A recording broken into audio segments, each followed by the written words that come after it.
Hello and welcome. I'm Ijoma Onyato. Tonight, President Buhari orders forensic audit of NDDC operations from 2001 to 2019, vows to ensure that the agency accounts for the huge funds it received within the period. Federal government insists there is no plan to end fuel subsidy anytime soon, says fixing the nation's refineries will reduce burden on the government. Gunmen kill one person, kidnap 5 others, including a school teacher in separate attacks in Kaduna State, as abducted principal of Government Technical College regains freedom. And European Union and United Kingdom negotiating teams agree fresh Brexit deal amid fears of stiff opposition from the UK Parliament. On business news tonight, Federation Account Allocation Committee shares nearly 700 billion naira to the 3 tiers of government for the month of September. On sports news tonight, coach Imama Amakapago unveils 20-man squad for must-win 2020 CHAN qualifier against Togo Sparrowhawks. And from Abuja, the federal government moves to reduce number of out-of-school children by 5.8 million within the next 5 years to spend 10 billion naira on the initiative.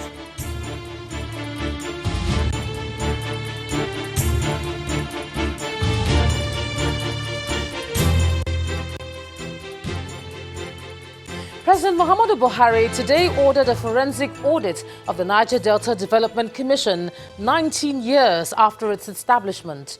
The president noted that the projects in the South-South region are expensive, even though the work on ground does not reflect the huge funds allocated to the NDDC over the years. President Buhari bared his mind when governors and leaders of the South-South states visited him at the State House in Abuja. Our correspondent Ibrahim Adra reports. The Niger Delta Development Commission was established in 2000 with the aim of facilitating the rapid, even and sustainable development of the Niger Delta region. 19 years after, questions have been raised as to how effectively the Commission has discharged its mandate. There are tales of abandoned projects, poor construction and allegation of corruption. No doubt, billions of naira has gone to NDDC as allocation over the years. So when a delegation of South-South leaders visited President Muhammadu Buhari, he told them that work on ground does not match funds released to NDDC. I mean, you just can't say you spend so many billions and then when you go, it's only the lagoon you see, and so you don't see the structures that are claimed to have been done. They also use consultants, so the consultants must prove to be they were competent. And not like what the Minister of Niger Delta said, that they will just put asphalt on top of brown mud and then when the rain comes it carries it away. He then wields the big stick. We are putting so much money, especially the NDDC. We have asked for a forensic audit of what has been happening because the amount of money which the federal government is religiously allocating to NDDC, we would like to see the results on the ground, and those that are responsible for that, I think, will eventually be asked to explain certain issues. The president said projects done must be verifiable, but hints that he will wait for the audit report before he decides the next line of action. Only weeks ago, the House of Representatives threatened a zero allocation to the NDDC unless it pays up about 1 trillion naira it owed contractors. Now, the Senate is also not happy. It has commenced investigation into a 2.5 billion naira contract for Water Hyacinth, allegedly jacked up to 65 billion naira.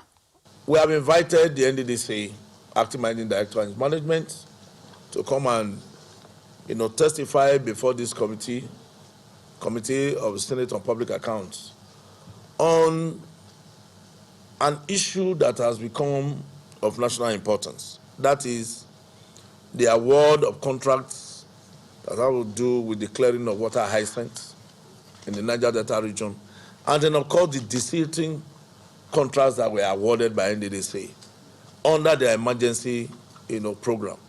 But back at the State House, Governor Siriake Dixon of Bayelsa spoke on behalf of the group, calling for the repositioning of the NDDC, amongst other issues. So, more or less, we had a meeting of minds. We compared notes and all agreed on what the challenges that we all need to work together to address. So that's a good thing for the Niger Delta people. On the forthcoming election in the state, Mr. Dixon calls for peaceful and credible election. From the presidential villa, Abuja, Ibrahim Adra, Channels Television News. Meanwhile, the federal government is insisting that it has no plans to remove fuel subsidy. The Minister of Petroleum, Timmy Silva, mentioned this today when he appeared before the National Assembly Joint Committee on Petroleum to defend the ministry's budget.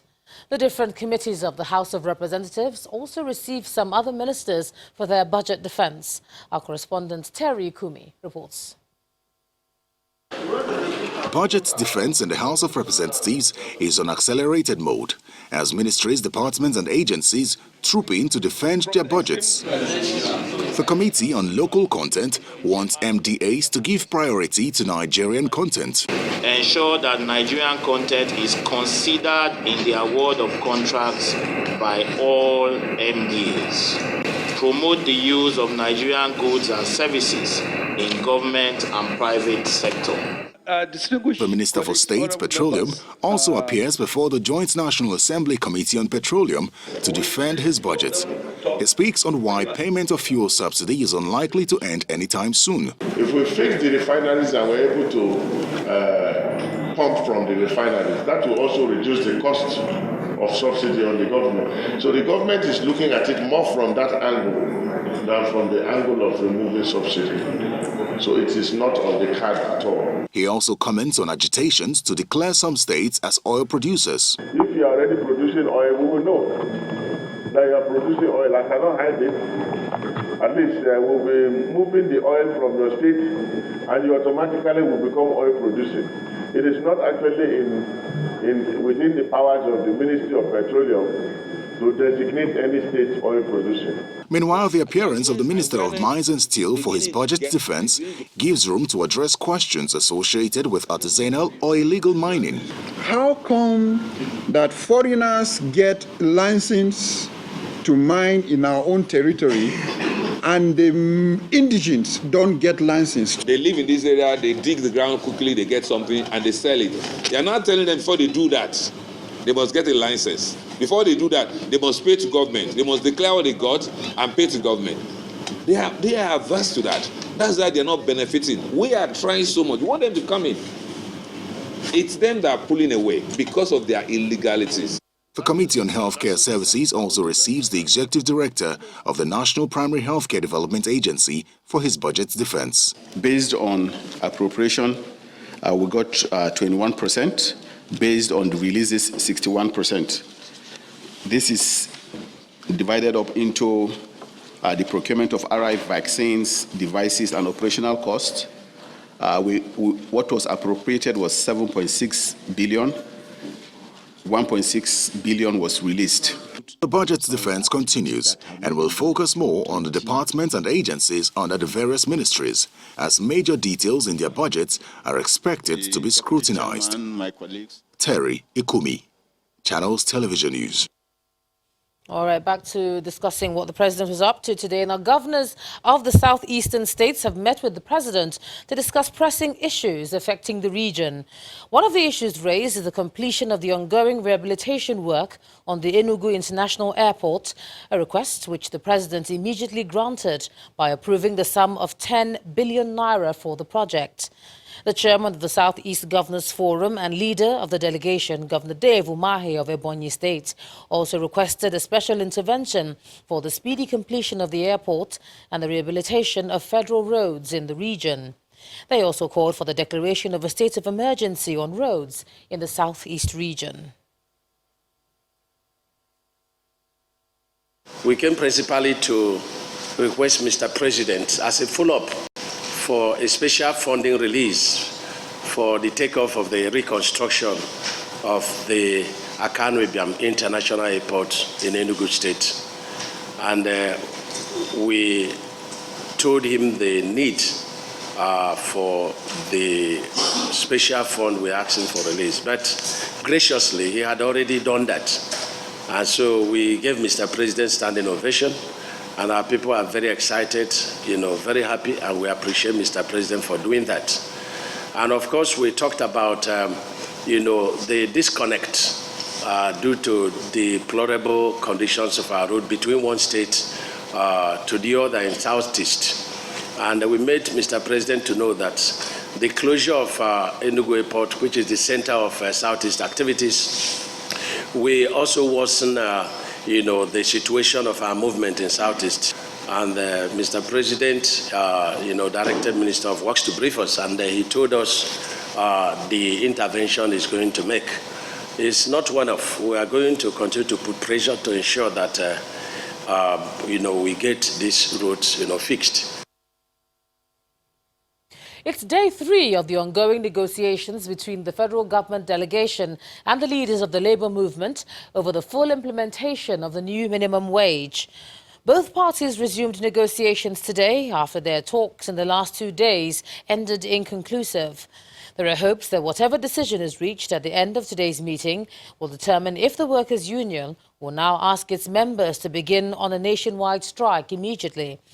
Both the government and the workers' unions are keeping sealed lips on who will shift ground on the demands and proposals already on the table. Last week, the workers' union threatened to resolve the impasse on or before Wednesday, October the 16th, 2019, or risk industrial disharmony. While Labour is demanding a 29% salary increase for officers on salary levels 7 to 14, and 24% adjustment for officers on salary grade level 15 to 17. The federal government had presented a proposal of 11% salary increase for officers on grade level 7 to 14 and 6.5% adjustment for workers of grade level 15 to 17. Over in Anambra State, it's a day after the unfortunate fuel tanker explosion that destroyed more than 40 buildings and claimed the life of a woman and a baby at the Upper Iweka area and Ochanja Market in Onitsha, Anambra State. Well, now Governor Willie Obiano is giving those affected the assurance of proper compensation as he regrets the loss of life and property. Thick plumes of smoke still issue from the stores at the Ochanja Market in Onitsha, where the traders and sympathizers can only watch helplessly as their goods are reduced to ashes by voracious flames. It's over 24 hours, but some isolated fires still burn relentlessly inside some of the shops, undoubtedly fueled by the spilled contents of a diesel-laden tanker that crashed into a drainage as it descended the Opiweka slope. The highly inflammable liquid had flowed down to the market, which is about 500 meters away, and ignited. Halfway move, let me say, up to 5 or 3 or 4 hours. Immediately, they say there is a fire under the gutter. We just carry our goods along. In a short time, everywhere blue. Governor Obiano arrives on the scene accompanied by state executives and lawmakers to see things for himself and commiserate with the victims. He assures them of proper compensation. I'm very, very, very saddened by this incident, and I sympathize with everybody that would have lost his way or shop or lost life in this incident. I've already set up a panel that is headed by the Deputy Governor. We go shop by shop and put down their names. What do we want to do with those names? We will be able to see how we can compensate them for their losses. He also promises to find out why the State Fire Service failed to react in time to contain the disaster. We are going to revamp the fire service arrangements around this area one more time and see what else we can do. At the office of the fire service, the chief fire officer explains what happened the day before that hindered effective fighting of the blaze.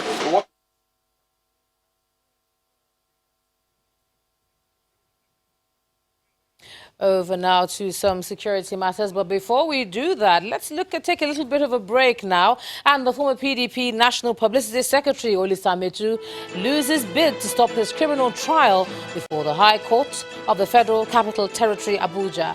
That's in a moment. Just stay with us.